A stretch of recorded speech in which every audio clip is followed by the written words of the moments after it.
오늘 우리가 함께 풀어볼 이야기는 바로 지금 한국 경제의 가장 큰 화두죠. 1,400원 환율에 대한 이야기입니다. 이게 그냥 단순한 숫자가 아니라 그 뒤에 아주 복잡하고 거대한 위험이 숨어 있다는 걸 보여주는 신호거든요. 자, 모든 건 바로 이 질문에서 시작됩니다. 아니, 상식적으로는 지금쯤이면 원화 가치가 올라야 정상인데 왜 현실은 정반대로 끝없이 추락하고만 있는 걸까요? 지금 보시는 이 표가 이 모든 미스터리의 핵심이라고 할 수 있습니다.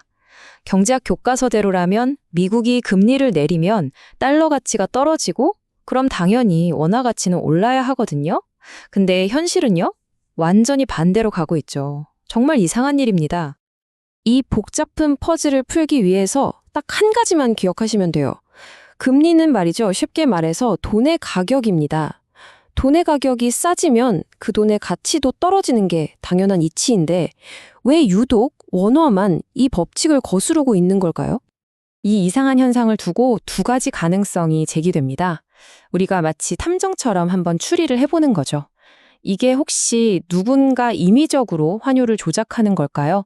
아니면 우리 경제 내부에 우리가 모르는 더 깊고 심각한 문제가 있는 걸까요? 전문가들은 정부가 인위적으로 뭘 한다기보다는 회색 코뿔소라는 표현을 씁니다. 이게 뭐냐면 저 멀리서 엄청난 덩치로 다가오는데 다들 못 본 척하고 있는 그런 명백한 위협을 말하는 거죠. 그렇다면 그 회색 코뿔소, 모두가 애써 외면하고 있는 그 거대한 위험의 정체는 대체 뭘까요? 조사를 해보면요, 모든 단서가 딱 한 곳을 가리키고 있습니다. 바로 한국의 부동산 시장입니다. 문제는 이게 하나가 아니라는 겁니다. 마치 시한폭탄이 두 개가 동시에 터지기 직전인 상황처럼 우리 경제를 짓누르는 두 가지 거대한 부담이 얽혀 있는 거죠. 첫 번째 폭탄, 바로 가계부채입니다. 2,000조 원. 이게 어느 정도냐면요, 감도 잘 안 오실 거예요. 근데 이게 얼마나 무서운 거냐면 만약에 금리가 딱 1%만 올라도요, 우리 국민들이 추가로 내야 하는 이자가 무려 20조 원이 늘어난다는 뜻입니다. 엄청나죠? 그리고 여기에 훨씬 더 즉각적이고 위험한 폭탄이 하나 더 있습니다. 바로 프로젝트 파이낸싱, 우리가 흔히 PF 대출이라고 부르는 거죠. 이건 그냥 일반적인 대출이 아니에요. 아직 짓지도 않은, 팔리지도 않은 아파트에 미래만 보고 돈을 빌려주는 사실상 거대한 도박판이나 다름없습니다. 여기서 정말 중요한 건 이 도박판의 규모입니다. 무려 200조 원에 달하는 돈이 이 위험천만한 PF 대출 하나에 묶여 있다는 겁니다.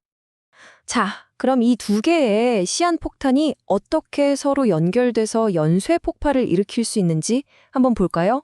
이런 큰 문제는 절대 한 곳에만 머물지 않거든요. 마치 도미노처럼 하나가 쓰러지기 시작하면 걷잡을 수 없이 번지게 됩니다. 그 시나리오는 정말 무서울 정도로 간단합니다. 먼저 경기가 안 좋아서 아파트가 안 팔리죠.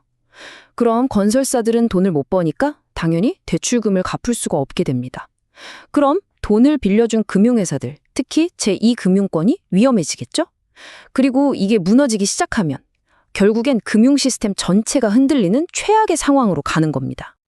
이 도미노의 가장 약한 고리가 어디냐면 바로 제2금융권입니다. 그러니까 저축은행이나 증권사 같은 곳들이요. 대형 은행들보다 상대적으로 덩치도 작고 체력도 약한데 위험한 PF 대출은 가장 많이 취급했거든요. 그러니 충격이 오면 가장 먼저 무너질 수밖에 없는 거죠. 아니, 그럼 정부가 그냥 가만히 보고만 있냐, 어떻게든 해야 하는 거 아니냐 싶으실 텐데요. 문제는 이거예요. 정부가 쓸 수 있는 카드들이 있긴 한데 뭘 쓰든 간에 심각한 부작용이 따라온다는 겁니다. 마치 독이 된 성배 같은 거죠. 말 그대로 이러지도 저러지도 못하는 상황입니다. 자, 부실한 건설사들 설리겠다고 돈을 막 찍어서 풀어요? 그럼 당장은 막을 수 있겠죠. 하지만 그 돈 때문에 원화 가치는 더 떨어지고 환율은 더 오르는 악순환이 생깁니다. 그럼 반대로 그냥 만기 연장해주면서 버텨보자? 이건 그냥 폭탄 돌리기예요. 근본적인 문제는 그대로인데 시간만 끄는 거죠. 그러다가 상황이 더 나빠지면 폭탄의 위력만 더 커지는 거고요. 자, 이렇게 모든 조각들을 다 맞춰보고 나니 우리가 맨 처음 던졌던 질문으로 다시 돌아오게 됩니다. 하지만 이번엔 그 답이 선명하게 보이죠. 결론은 이겁니다. 1,400원대 환율은 그냥 우연히 일어난 이상한 현상이 아니라는 거죠. 이건 한국 경제가 안고 있는 이 거대한 부동산 PF 부실과 가계부채라는 내부적인 위험에 대해 전 세계 금융시장이 보내는 경고 신호나 마찬가지입니다. 일종의 증상인 셈이죠. 그래서 이 모든 상황은 결국 단 하나의 오싹한 질문으로 우리를 이끕니다. 지금 이렇게 위태롭게 흐르고 있는 돈의 흐름이 만약 어느 순간 정말로 뚝 하고 멈춰버린다면 과연 우리 경제에는 무슨 일이 벌어질까요?